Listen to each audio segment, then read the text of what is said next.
Assalamualaikum warahmatullahi wabarakatuh. Salam sejahtera buat kita semuanya. Baiklah, di sini kami dari kelompok 13 yang beranggotakan Aulia Hapsari, Ranti Nur Cahaya, dan Yuni Zabli. Di sini kami akan menjelaskan materi kami yaitu tentang teknik presentasi interaktif dalam pembelajaran orang dewasa.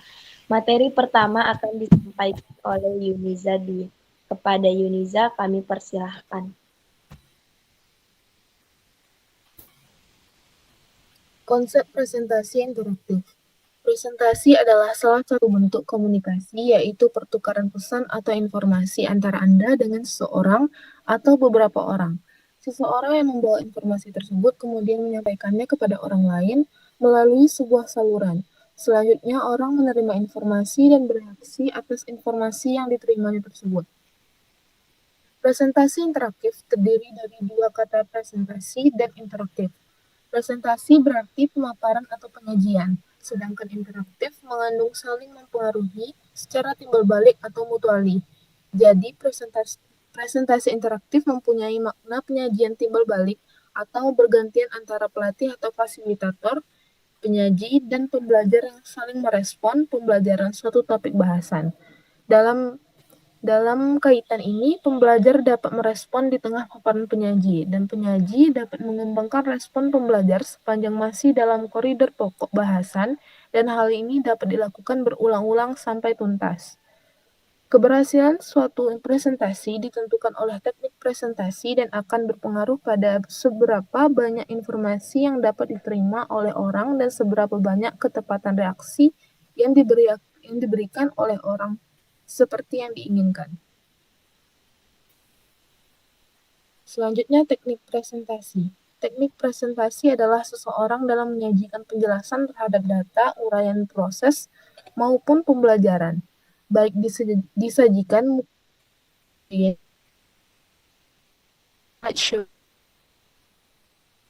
yang menyajikan informasi interaktif.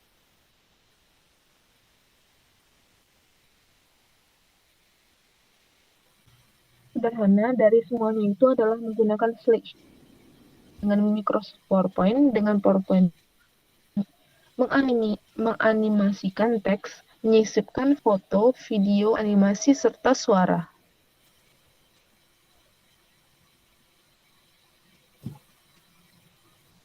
Selanjutnya, prinsip presentasi. Yang pertama itu mengendalikan rasa takut, yaitu dengan pendekatan rasional. Beberapa hal yang harus diperhatikan yaitu yang pertama, bukan hanya Anda sendiri yang takut berbicara di muka umum. Selanjutnya, seseorang profesional sekalipun ternyata tidak mampu menghilangkan rasa takut mereka 100%. Selanjutnya, pada tingkatan tertentu, rasa takut justru mengandung manfaat. Selanjutnya, sebab utama dari rasa takut dalam hal memberikan presentasi belum terbiasa. Selanjutnya, pikirkanlah mengapa mereka meminta. Mengendalikan rasa takut yang selanjutnya itu dengan cara latihan olah fisik. Beberapa hal yang harus Anda perhatikan, yaitu dengan relaksasi. Tariklah nafas dalam-dalam, gerakkan kaki dan tangan Anda bergantian, putar leher dari bahu ke satu ke bahu yang lain. Selanjutnya, mencubit diri untuk mengendalikan rasa takut.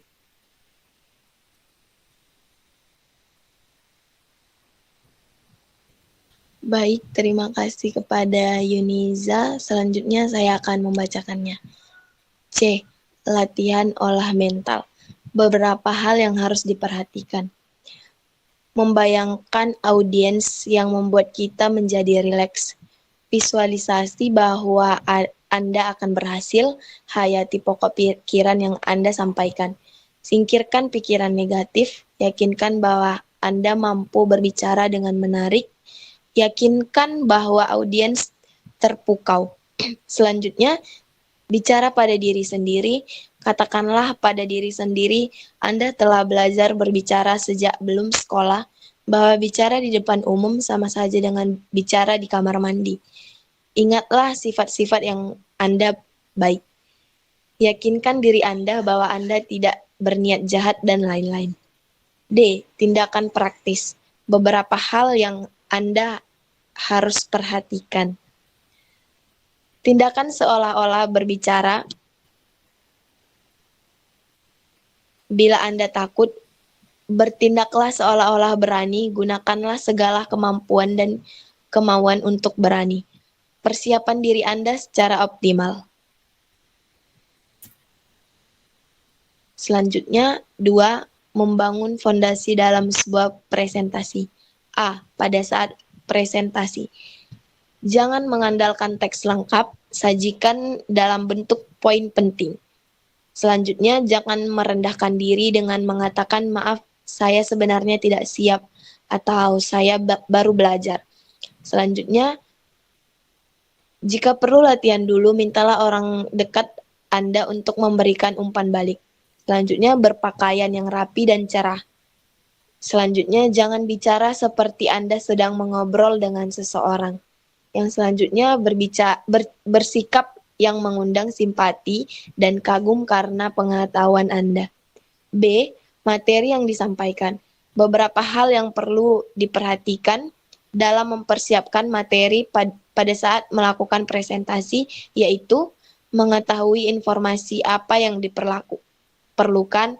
Yang kedua, menentukan waktu mencari informasi tersebut. Yang ketiga, mengetahui sumber-sumber informasi. Yang keempat, memilih informasi. Yang kelima, menyusun struktur materi.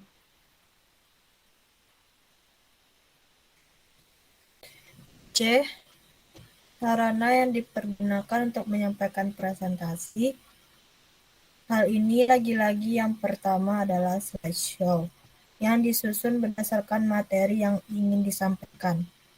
Oleh karena fokus kita membicarakan teknik presentasi dengan PowerPoint, maka yang dimaksud tentu saja bagaimana Anda mengemas materi presentasi dalam bentuk slideshow.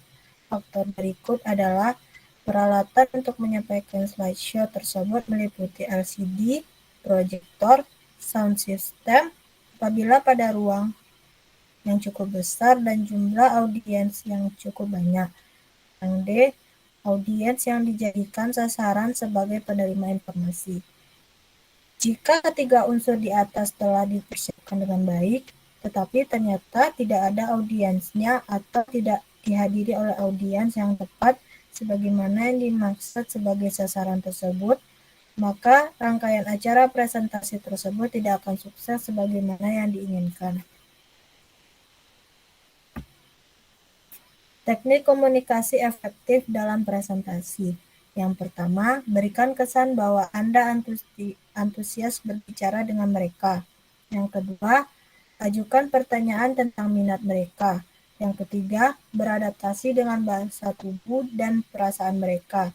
Rasakan bagaimana perasaan mereka pada saat ini dengan mengamati bahasa tubuh dan nada suara. Yang keempat, tunjukkan rasa persetujuan. Katakan pada mereka yang mereka kagumi tentang mereka dan mengapa. Yang kelima, dengarkan dengan penuh perhatian apa yang mereka katakan. Jangan terlalu fokus pada apa yang akan Anda katakan selanjutnya selagi mereka berbicara. Yang keenam, berikan kontak mata yang lama, kontak mata yang kuat. Yang ketujuh, ungkapkan diri Anda sebanyak mungkin.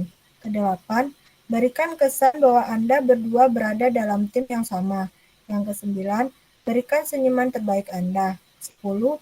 Menawarkan saran yang bermanfaat. Ke-11, berikan mereka motivasi. 12. Tampil dengan energi sedikit lebih tinggi dibandingkan orang lain. Yang ke-13, sebutkan nama mereka dengan cara yang menyenangkan di telinganya. Yang ke-14, tawarkan untuk menjalani hubungan selangkah lebih maju. Teknik tanya jawab yang efektif. Bagi pelatih atau fasilitator bertanya kepada pembelajar mempunyai maksud. Pertama, mengetahui tingkat pemahaman terhadap materi yang akan dibahas atau pretest. Mendapatkan dukungan dari forum pembelajaran. Menghidupkan kelas yang lesu dan kurang tertarik terhadap materi pokok bahasan. Yang keempat, mengevaluasi seberapa jauh materi yang diserap secara rata-rata kelas sekaligus mengetahui atensi pembelajar terhadap materi bahasan. Sedangkan bagi pembelajar, bertanya kepada pelatih atau fasilitator mempunyai maksud Pertama, mendapatkan informasi tambahan karena pembelajar merasa belum lengkap. Kedua, menghilangkan keraguan karena pembelajar masih menyaksikan atas informasi telah diterimanya. Yang ketiga, sekedar memberikan komentar atas rentetan pernyataan penyaji. Keempat, menyatakan sudut pandang yang berbeda karena menurut keyakinannya pernyataan penyaji berbeda dengan pengalaman atau pemahamannya. Kelima, menyatakan dukungannya secara terselubung. Artinya, pembelajar setuju dengan pernyataan penyaji karena menurut pemahaman dan pengalamannya memang begitu adanya. Yang keenam, memberikan apresiasi terhadap pernyataan penyaji. Pembelajar ingin memberikan penghargaan terhadap pernyataan penyaji yang memang tepat dan tepat adanya. Baiklah, terima kasih kepada kita semua yang telah menyampaikan materinya.